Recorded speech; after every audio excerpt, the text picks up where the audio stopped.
let's proceed. Great. Please state your name and spell your last name for the record. Well, I'm sorry, once you've gotten... You may have to hold the... It's best to leave it in place and adjust your chair rather than trying to adjust the microphone, as you've already discovered. You don't have to be immediately on it, but so that should work fine. Okay. My name is Carl Nieberliar, Karlnieberlein. Okay. And sir, what do you do for a living? I'm a police officer in the city of Sparks, Nevada. And how long have you been a police officer with the city of Sparks? Going on 25 years. Okay. And sir, are you involved with the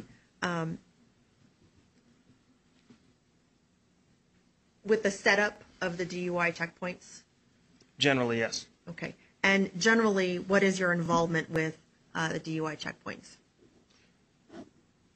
It varies from time to time, but generally speaking, we conduct DUI checkpoints based upon an activity that's scheduled using the Joining Forces program, which is from the Nevada Office of Traffic Safety. And we schedule around the calendar that they require us to do, and we will schedule DUI checkpoints based upon the necessity of that program. And within the context of that, I'm the Joining Forces coordinator for our agency, and I work with people in other agencies who are their coordinators, and together we schedule, manage, set up these events. And how many agencies are involved in this? As far as I know, because it does vary from year to year, I believe there's 26 agencies across the state of Nevada this year that are involved in the program. Okay. And through your position as coordinator for the Sparks Police Department, was there a DUI checkpoint scheduled for December 18th, 2010? Yes, there was. Okay. And was there a plan made as far as where and when and how that would be set up? Yes, there was. Okay. And with regard to where was that DUI checkpoint set up? It was on Sparks Boulevard, adjacent to Shadow Mountain Park in the area of the Reed High football field. Okay. And as indicated, that was on December 18th of 2010? I believe so. It's been a while. Okay. And that location is in the city of Sparks, to your knowledge? Yes, it is. Okay. And at what time was that checkpoint set up? I don't recall the specific time that we started setting it up. Okay. Was it in the daytime, evening? In the evening. Okay. And Officer Nieberliar, what goes into the setup for a DUI checkpoint? There's an extensive amount of work that goes into the setup for the checkpoints. Because of this has become a tradition in northern Nevada for Joining Forces that we do one. It's usually the last Saturday prior to Christmas. It corresponds with the event calendar, which has an impaired driving event that runs typically the last 3 weeks of December and through the new year. And we typically do it then because that is a weekend that usually sees a lot of Christmas parties, and there's a lot of opportunity where people may be drinking or driving. The traffic is always heavy. People are finishing Christmas shopping, and part of what the function of a DUI checkpoint is to provide knowledge to people that we conduct these things, and that if they are going to drink, that they should consider not driving because they never know when they may encounter one. So there's a deterrent effect. To set these things up, once we know the calendar, which is set at an annual meeting, which is usually in August, and that date, I believe, corresponds with a federally mandated impaired driving program that comes with the federal funds that pay for this. The other coordinators and myself usually have a discussion either during one of our meetings, or sometimes it's an email discussion, I don't recall which it was in this case, where we look at the dates and we decide if there's an agency that wants to sponsor this or be the lead agency for this, because typically this involves locally Reno, Washoe, ourselves, and the Highway Patrol, plus usually some ancillary agencies from outside the immediate area. And once we've decided who's going to sponsor it, we have that agency that's sponsoring it do some research to determine the location. And the location has to be in an area where because of the physical size of putting 40 officers on the roadway and stopping cars, it would seem like it's real easy to put them anywhere, but it's not. You have to have an area where you can safely stop traffic, where there's plenty of visibility, where you have room for parking vehicles and dealing with impaired drivers or traffic citations. So it takes up a lot of space to do these things. So the agency that's acting as the lead will typically search their records to find locations where they could potentially do this, and then they have to look and see if there is a known issue with impaired driving in those areas. We know we have an impaired driving problem on Sparks Boulevard. We've had 2 alcohol-related fatalities on it recently. The area that was chosen because it has the space to deal with the traffic flow that you anticipate. It has the space to deal with all of the people who have to be removed from the flow of traffic for secondary screening or to receive citations or whatever the issue may be, and also to deal with just parking all the vehicles that are associated with that much law enforcement in one place. So that's typically how that gets planned out. It goes in an area where we can safely do it, where we know we have a problem, where we have a substantial traffic flow, because remember, part of the reason for doing these checkpoints is public awareness and education. Okay. And then once that is decided upon, then we just start into the technical aspects of the setup of these things. And when do you start addressing the technical aspects of setting up the checkpoint? It depends on which agency is handling it. In this case, we did usually about 2 weeks in advance.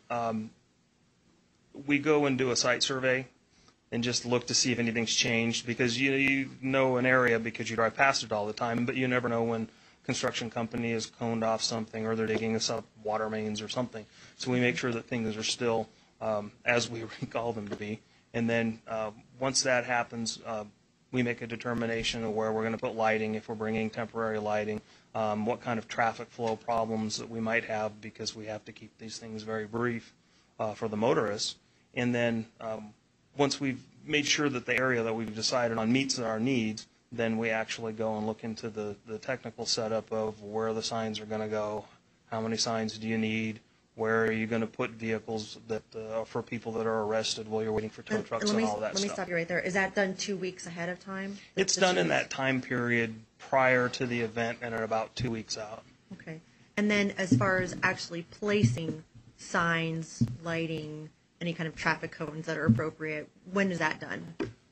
With regard to the checkpoint in question on Sparks Boulevard on the 18th, the day before, I went out there with I believe it was Officer Gamwell, and we use a roll of tape, and we make the measurements, and we use spray chalk and make marks on the ground so that we know where all the signs need to be, so that the following day, after the briefing is held and everybody knows what their assignments are and what they're supposed to be doing, they go out there, and you don't have to measure it and do all of that. They just know where to put the signs because it's already on the ground for them. Okay.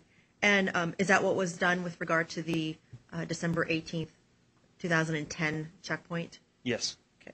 And were you? Did you have any other involvement with the checkpoint after the setup? After the setup occurs and the checkpoint initiates, I'm not the supervisor of the checkpoint. I collect all of the statistics at the end of the checkpoint, and I do the reporting back to the state. And also we compile a media release, because the whole idea is to have media and public awareness here, indicating things about the number of drivers that were cited or screened or arrested for DUIs. And then if there's any kind of after-action items, if we had any particular problems, equipment not working, there was some problem with the location or whatever, then I usually deal with those things. Okay. And subsequent to the checkpoint on December 18th, were there any problems with that location? Not that I was aware of. Okay, and that's with regard to setup and lighting and signage and all that? No, everything was fine.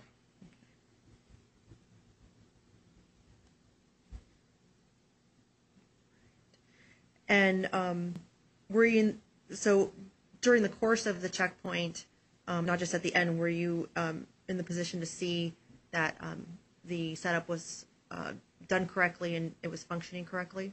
Yes, I attend the checkpoint. I'm at it, and I walk around. And my role in these, sometimes I'll work as a greeter. It depends on what needs to be done. We had really horrendously bad weather for this, and so I had a lot of logistical things going on. I was trying to make sure that people were getting their breaks when, so that they didn't stand out there in the cold and the rain for 6 hours, and I was trying to make sure that the thing was running smoothly. And if there were any needs, because there's some communication issues among agencies because we don't all have the same radio frequencies sometimes, to make sure that those agencies that were assisting that we couldn't speak to over the radio, if there was any problems that they had, that they were taken care of. Okay. And you briefly indicated the purpose of the DUI checkpoint. Could you, one of them you indicated was educating the public, and the other one was as far as finding impaired drivers. With regard to the second one, could you please describe how the DUI checkpoint accomplishes that? DUI checkpoints are a valuable tool, and what happens with them is a person is driving down the roadway, they come upon a DUI checkpoint. For in this instance, the speed limit is reduced from, I think it's 40 on Sparks Boulevard to 15, and that's for the safety of the people attending the checkpoint. And there's enough traffic backup that you can't go that fast anyway. A person drives in, there's a line of greeters, and it varies depending on the size of the checkpoint. In this case, we had both northbound lanes in operation, so there were officers standing to meet them. A stop sign is placed. It was adjacent to the southernmost entrance to the Shadow Mountain Park, and as the cars work their way through the checkpoint, they stop because the vehicle in front of them stopped, or they're the first car on the road that makes it to the stop sign. The officer walks, the greeting officer will walk up to the vehicle and have a very brief conversation with the person, see if there's any indication that the person is impaired in some way. If they are not impaired in some way, then they're thanked for their assistance, and they drive out of there as soon as the vehicle in front of them moves. If there is a question of impairment, or if there's some other issue, maybe it's seat belts or children out of car seats, then the person is directed into the secondary screening area, which in this case was the parking lot at Shadow Mountain Park. And so they pull forward and they make a right turn into the parking lot, and there are other officers there that would handle either issuing a citation for unsecured children, or there's officers there that were handling secondary screening to see if the person was impaired or not. So, and how does the greeter potentially notice whether or not there's any signs of impairment? All of the officers that work on these, and all of the officers that attend police academies in the state of Nevada, have attended the NHTSA 24-hour standardized field sobriety testing class, and as part of that, there's a session that talks about what impaired drivers look like, what kind of behaviors they have, and what indications or cues of impairment you may see. And by having a brief conversation with the driver, they may see bloodshot, watery eyes. They may smell an odor of alcohol, or in some cases, other substances. They may notice that the person seems to be impaired in some way, unable to communicate effectively, or be maybe even physically impaired, depending on the circumstances. So the officers have all received basic training in their police academies on what that looks like, plus officers, as you're well aware, on a regular basis deal with impaired people all day long for the most part. So in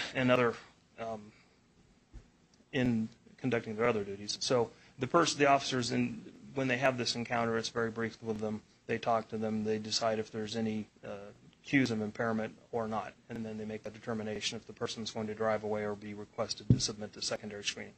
Okay. And when the person, the drivers come up to the checkpoint and the greeter approaches, what's the first thing that happens when the greeter approaches the driver? Normally, when a greeter approaches the vehicle, if the person's window isn't rolled down already, the person will usually roll down the window so they can speak to the officer. The officer will get close to the window so he can smell if there's any odor of alcohol coming out of the vehicle. The officer will have a very brief conversation. There isn't a set speech, or I hate to say the term speech, but there isn't a set greeting that we give them, but typically they will say, "Hello, I'm Officer so-and-so of the whatever department the person works for, and we're conducting a sobriety checkpoint. Have you been drinking tonight?" And what they're doing is they're looking at the person, they're taking in all of the circumstances, seeing how the person responds, and whatever the person says. If the person says they haven't been drinking and the officer doesn't detect any cues of impairment, then they tell you, thank you for wearing your seatbelt, please have a wonderful holiday, and that's the end of it. Okay. And in terms of the setup, with all that traffic flow, what ideally is the amount of time an officer spends in that conversation? It varies tremendously based upon the person at the front of the line, the officer that's the very last person before the person would drive off. But the actual encounter with the officer is probably somewhere in the nature 30 seconds or less, unless the officer has some compelling reason to ask them something.